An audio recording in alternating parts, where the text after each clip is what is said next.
பிசாசின் வஞ்சகத்தினால் சிக்குண்டு தேவ மகிமையை எந்த இடத்திலே மனிதன் இழந்தானோ அதே மகிமையை மீண்டும் கிறிஸ்துவின் மூலமாய் மனிதனுக்குள்ளே கொடுக்கும்படிக்கு தேவன் சித்தம் கொண்டார். அல்லேலூயா.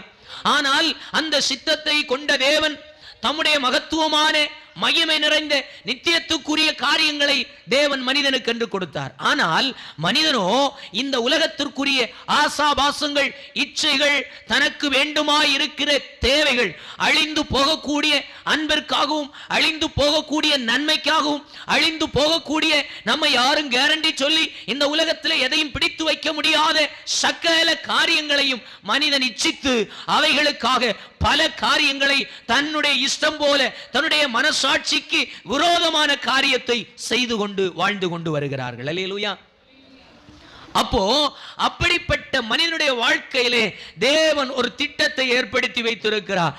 அந்த திட்டம் என்ன என்று சொல்லி கடந்த நாட்களில் சிந்தித்தோம். நாம் இன்றைக்கு தேடுகின்ற இந்த உலகத்தின் ஆசாபாசங்கள் அல்ல அவைகள்.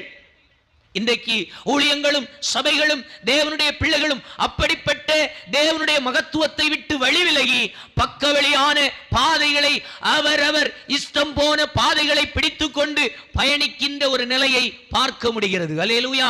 அந்த நிலையை குறித்து தேவன் இந்த வசனத்தில் சொல்லவில்லை என்று தான் நாம் தொடர்ந்து சிந்தித்து வருகிறோம். அல்லேலூயா.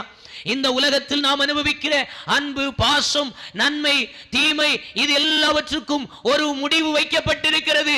எனவே இந்த உலகத்தில் நான் வெற்றி அடைஞ்சிட்டேன், நான் நினைத்ததை சாதித்து விட்டேன் என்று சொல்லுகின்ற ஒரு பெரிய வெற்றி, இந்த உலகம் கொண்டாடுகின்ற இந்த உலகம் வெற்றி என்று சொல்லுகின்ற அந்த வெற்றி நிரந்தரமானது அல்ல.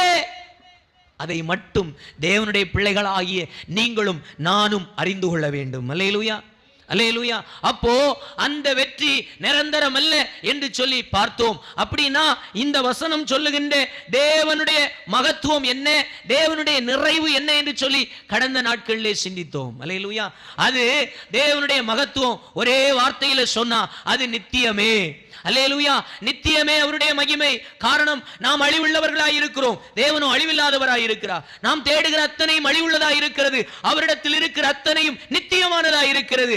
அந்த நித்தியமான தேவனையும் அந்த நித்தியமான தேவனிடத்தில் உள்ள அன்பையும் சமாதானத்தையும் சந்தோஷத்தையும் அடைவதே புத்தியுள்ள ஒரு ஆராதனை.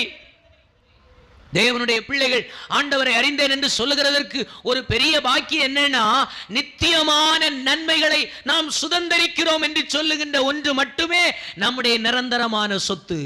அதான் ஆண்டவர் இயேசு சொன்னார், நீங்கள் பரலோக ராஜ்யத்தில் பொக்கிஷங்களை சேர்த்து வையுங்கள். காரணம், அங்கே துரு பிடிக்காது. ஸ்தோத்திரம். அங்கே களவாண்டு